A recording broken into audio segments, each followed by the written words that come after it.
"Who is she, Dad?" Tucker didn't answer right away. He just stared at the girl on his couch, shivering, silent, and clearly hiding something. He finally whispered, "Someone fate didn't want me to ignore." But what happens when the past she ran from comes knocking? The wind screamed through Jasper Hollow, Vermont, on a night so cold it could crack bones. Snow fell in relentless sheets, erasing the world beyond the glow of Tucker Grayson's truck headlights. It was February 8, 2025, the kind of night that kept even the hardiest Vermonters indoors. Tucker, a clock repairman with hands calloused from years of coaxing life into gears, locked up his shop, a cramped, cedar-scented space on the edge of town.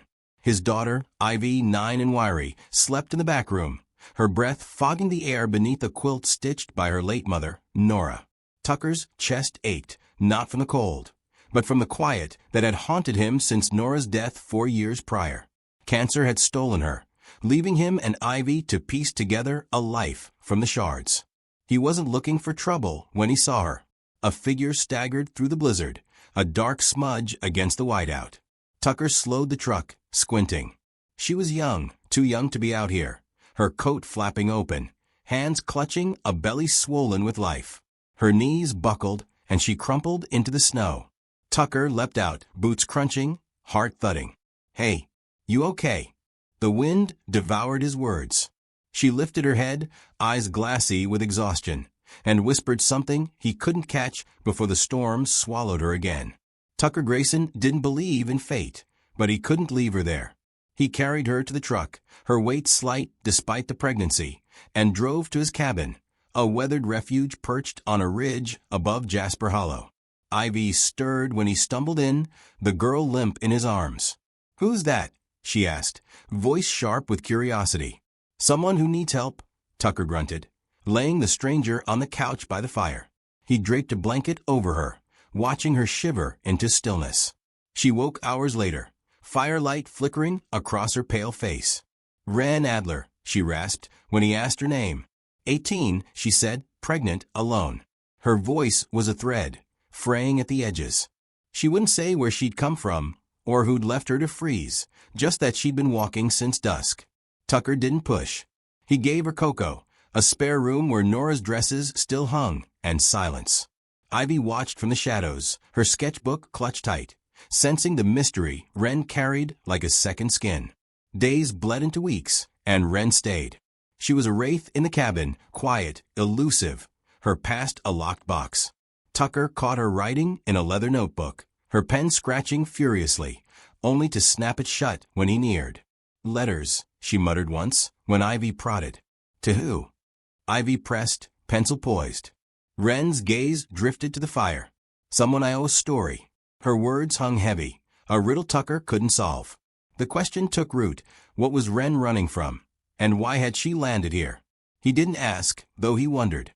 Maybe it was the way Ivy started leaving drawings by Ren's door, clock towers, snowflakes, a girl with haunted eyes, or how Ren's fingers lingered on the gears when she helped Tucker in the shop.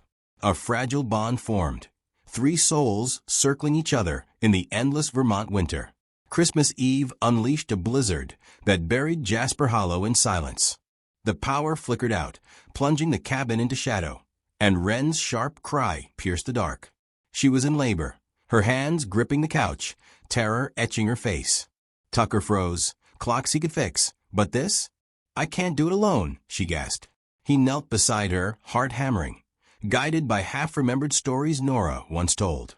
Ivy darted for towels, her small frame taut with purpose.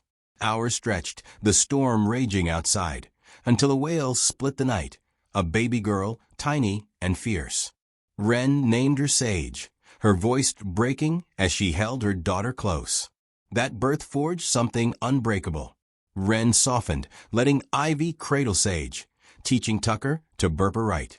The notebook reappeared, Ren scribbling late into the night. Tucker glimpsed a page once. "I'll tell you everything someday, when I'm brave enough." It gnawed at him. What truth was she burying? Spring thawed the snow, and Ren made a decision. "I'm going to nursing school in Burlington," she said, cradling Sage. "I need to give her a future." Tucker nodded, though the cabin felt hollow when she left. Her letters arrived like clockwork, Updates about Sage's first steps, her own sleepless nights, her dreams of stability. Ivy pinned them to the wall, a lifeline across the distance. Tucker repaired clocks, Ivy sketched, and life ticked on. 5 years passed, steady as a metronome. Ivy grew into a lanky 13-year-old with Nora's quick tongue and a portfolio of Wren's portraits. Tucker's hands faltered, his chest tightening too often. The doctor's diagnosis was a gut punch, heart failure. Slow down, she warned. He didn't know how. Clocks didn't wait, and neither did Ivy. Then came the night he collapsed. Snow crunched beneath him as he fell outside the shop, the world fading to white. He woke in a hospital bed, tubes snaking from his arms, Ivy's tear-streaked face hovering. Beside her stood Wren, older, her hair cropped, her eyes fierce. Sage, 5 and wild-haired, clutched her mother's leg. "We're back," Wren said, voice steady. Tucker's breath caught, not from the tubes, but from the weight of their return. She stayed. The cabin pulsed with life again, Sage's giggles, Ivy's chatter, Wren's quiet strength. She worked nights at Jasper Hollow's clinic, her nursing degree a badge of survival. Tucker carved wooden toys, trains, horses, a clock for Sage that chimed like a heartbeat. Ivy called Sage her sister cousin, the two plotting adventures in the loft. Wren's notebook thickened, her letters a tapestry of their unconventional family. But shadows loomed. One stormy evening, as Tucker rocked Sage to sleep, a knock rattled the door. A man stood there, tall, gaunt, his eyes burning into Wren. "Found you," he sneered. Tucker's chest tightened, weak but defiant, as he stepped forward. Wren paled. "Declan," she breathed. The truth unraveled in shards. Declan Voss was Sage's father, a drifter who'd abandoned Wren when she told him she was pregnant. She'd fled her family in Bangor, Maine, cold, pious people who'd branded her a sinner and cast her out.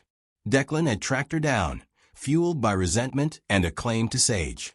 "She's mine," he growled, stepping closer. Wren's voice trembled, but held. "She's ours." Ivy clutched Sage, fierce as a wolf cub. Tucker's hand gripped the doorframe. The standoff stretched, taut and electric, until Declan spat and vanished into the rain. The question that had simmered for years roared to life. Could their fragile family survive the past crashing in? Wren's letters turned urgent, vows to protect Sage etched in ink. Tucker taught Sage to wind clocks, his hands guiding hers, a silent promise to endure. Months later, Declan returned, this time with a lawyer and a custody filing. The cabin became a war zone, Wren's history spilled in legal briefs, her family's rejection, her nights sleeping in bus stations, her flight to Vermont. Tucker stood by her, his voice firm in court despite his fading strength. "She's family," he told the judge, Ivy nodding beside him. Sage's fate teetered, a twist that clenched their hearts. But Declan wasn't the only ghost. A letter arrived, postmarked Bangor, from Wren's mother, Esther. "We know where you are. Give us the child, or we'll take her." Wren's hand shook as she read it aloud, her family's reach a new blade twisting in her side.